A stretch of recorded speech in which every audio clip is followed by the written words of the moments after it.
आज की तारीख में अमेरिका, इजराइल और ईरान के बीच का युद्ध अरब और खाड़ी देशों को भी चपेट में ले चुका है।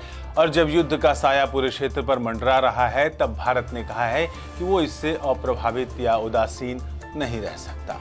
आखिर खाड़ी देशों की स्थिति को लेकर हमें क्यों चिंतित होना चाहिए? हमारे कितने लोग वहां रहते हैं और खाड़ी देशों में अस्थिरता से हमारे कारोबार और अर्थव्यवस्था पर क्या फर्क पड़ सकता है? इसी विषय पर करेंगे आज बात। यह है आवाज द वॉइस और आप देखना शुरू कर चुके हैं द मनजीत ठाकुर शो।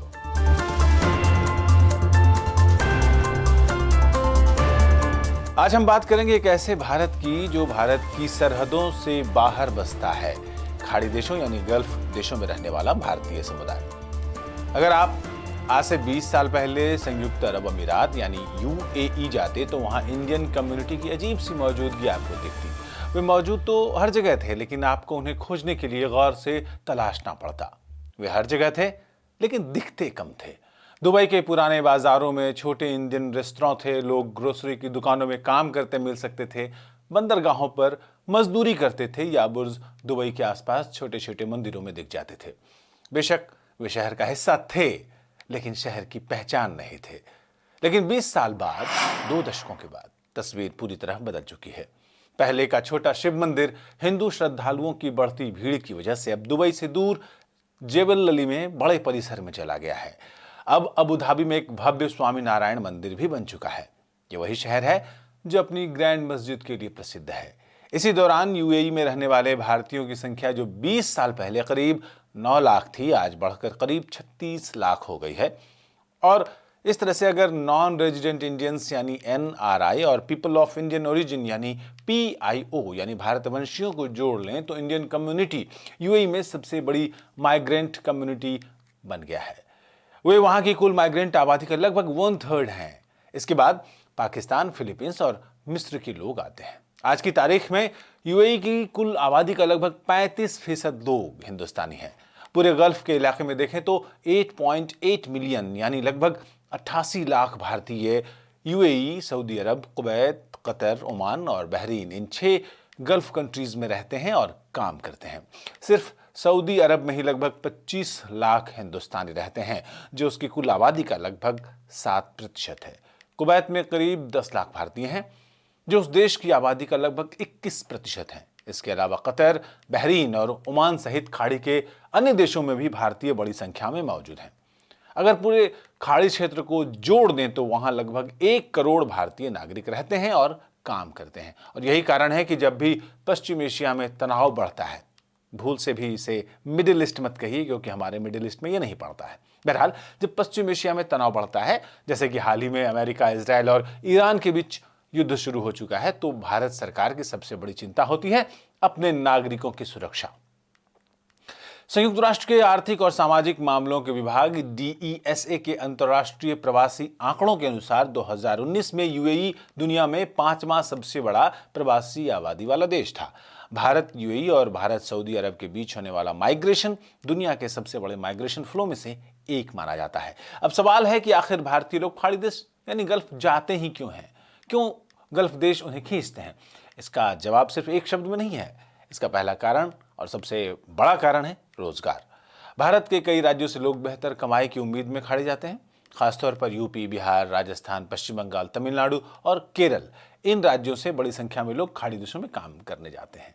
हर साल लगभग 6-7 लाख भारतीय इमिग्रेशन क्लियरेंस रिक्वायर्ड ईसीआर श्रेणी के तहत गल्फ कंट्रीज में नौकरी के लिए जाते हैं। ये आमतौर पर ब्लू कॉलर जॉब्स होते हैं। ब्लू कॉलर जॉब्स यानी जिसमें मेहनत की जरूरत होती है, जैसे कि निर्माण, होटल, ड्राइविंग, तकनीकी काम वगैरह। खाड़ी में काम करने वाले भारतीय सिर्फ अपने लिए नहीं कमाते, ये अपने घरों और भारत की इकोनॉमी के लिए भी काम करते हैं। 2012 में एक दिलचस्प तथ्य सामने आया। उस साल भारत को विदेशों से जो पैसा भेजा गया, जिसे रेमिटेंस कहते हैं, उसमें सबसे बड़ा स्रोत था यूएई। यूएई से भारत आया था करीब 14 अरब डॉलर, जो उस समय अमेरिका से आए पैसे से भी ज्यादा था। उस समय अमेरिका से करीब 10 अरब डॉलर आए थे। अगर पूरे खाड़ी क्षेत्र को जोड़ें तो भारत को मिलने वाले कुल रेमिटेंस का लगभग 44% यहीं से आता था। यानी भारत की इकोनॉमी में खाड़ी का योगदान बहुत बड़ा है। खाड़ी में भारतीयों की मौजूदगी सिर्फ संख्या तक सीमित नहीं है, उनकी सामाजिक और सांस्कृतिक पहचान भी बदली है। पहले दुबई में एक छोटा सा शिव मंदिर है, जो हमने कार्यक्रम के शुरू में आपको बताया, जो पुराने बाजार में स्थित था। आज उसी समुदाय के लिए एक जबल अली में बहुत बड़ा मंदिर बना है। अबू धाबी में स्वामीनारायण मंदिर भी बन चुका है, जो गल्फ में भारतीय संस्कृति की नई पहचान बन गया है। ये बदलाव सिर्फ धार्मिक नहीं है, ये बताता है कि भारतीय समुदाय की मौजूदगी वहां काफी मजबूत हो चुकी है। सवाल है कि यूएई क्यों हिंदुस्तानियों का पसंदीदा ठिकाना बन चुका है। असल में ज्यादातर लोगों को लगता था कि यूएई या गल्फ देशों में सिर्फ तेल के कुएं हैं, जबकि असलियत ये है कि यूएई की इकोनॉमी बहुत विविधता भरी है। उसकी आमदनी का एक बड़ा हिस्सा सिर्फ तेल से नहीं, बल्कि टूरिज्म, फाइनेंशियल सर्विसेज, बिजनेस और न्यू टेक्नोलॉजी के जरिए आता है। यूएई खुद को एक ग्लोबल फाइनेंस हब के रूप में विकसित कर रहा है और यही कारण है कि भारतीय पेशेवरों और व्यापारियों के लिए एक बड़ा अवसर बन गया है। अगर यूएई अपेक्षाकृत उदार और खुली अर्थव्यवस्था है, तो सऊदी अरब का मॉडल थोड़ा अलग है। 2011 में सऊदी अरब ने निताकात रिफॉर्म्स लागू किए थे, जिसका मकसद था निजी क्षेत्र में स्थानीय सऊदी नागरिकों को अधिक रोजगार देना। इसके अलावा 2017 में डिपेंडेंट टैक्स लागू किया गया, जो विदेशी कर्मचारियों के परिवारों पर लागू होता है। फिर भी सऊदी अरब में भारतीय व्यवसाय तेजी से बढ़ रहे हैं। 2019 में जहां सऊदी अरब में सिर्फ 400 भारतीय कंपनियां थीं, वहीं 2023-24 तक ये संख्या बढ़कर करीब करीब 3000 कंपनियों तक हो गई है। 2025 में लगभग 2 लाख भारतीय ब्लू कॉलर मजदूर यूएई काम करने के लिए गए, जबकि 1.25 लाख से ज्यादा लोग सऊदी अरब गए। हर साल औसतन 6-7 लाख भारतीय गल्फ देशों में काम करने जाते हैं और जाहिर है इनमें से ज्यादातर लोग ब्लू कॉलर जॉब्स के लिए जाते हैं, लेकिन चुनौतियां भी हैं। खाड़ी देशों में काम करने की कहानी सिर्फ सफलता की कहानी नहीं है, कई बार मजदूरों के शोषण की खबरें भी सामने आती हैं। खाड़ी देशों में लंबे समय तक कफाला सिस्टम लागू रहा। इस व्यवस्था में किसी विदेशी मजदूर को काम देने वाला नियोक्ता उसका स्पॉन्सर होता है। कई मामलों में नियोक्ता यानी एम्प्लॉयर मजदूरों के पासपोर्ट अपने पास रख लेते हैं ताकि वो नौकरी छोड़कर कहीं और न जा सकें। मजदूर अक्सर भीड़ भाड़ वाले लेबर कैंपों में रहते हैं, लेकिन इसके बावजूद लोग खाड़ी जाते हैं। क्यों? क्योंकि वहां मिलने वाली कमाई भारत के कई हिस्सों की कमाई से कहीं ज्यादा होती है। भारत और खाड़ी देशों के संबंध सिर्फ प्रवासियों तक सीमित नहीं है, व्यापार भी तेजी से बढ़ रहा है। यहां व्यापार से मतलब दोनों देशों के बीच का व्यापार।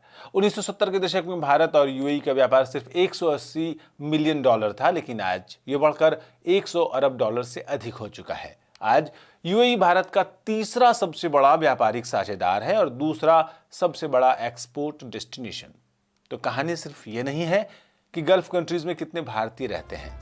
असल कहानी ये है कि ये प्रवास हिंदुस्तान की इकोनॉमी से जुड़ा है, लाखों परिवारों की रोजी रोटी से जुड़ा है और भारत की विदेश नीति से भी जुड़ा है। आज खाड़ी देशों में भारतीय सिर्फ मजदूर नहीं हैं, वे व्यापारी हैं, इंजीनियर हैं, डॉक्टर हैं, आईटी विशेषज्ञ हैं और ग्लोबल इकोनॉमी का हिस्सा हैं। लेकिन इसके साथ ही उनकी सुरक्षा और अधिकारों की चिंता भी उतनी ही महत्वपूर्ण है। खाड़ी में बसे भारतीय भारत की एक ऐसी कहानी है जो सीमाओं के पार लिखी जा रही है। एक ऐसी कहानी जिसे मेहनत, संघर्ष और उम्मीदों के जरिए बनाया जा रहा है। आज के द मंजीत ठाकुर शो में इतना ही। फिर मिलते हैं अगले एपिसोड में। तब तक के लिए दीजिए इजाजत मुझे यानी मंजीत ठाकुर को और हमारी पूरी टीम को। नमस्कार।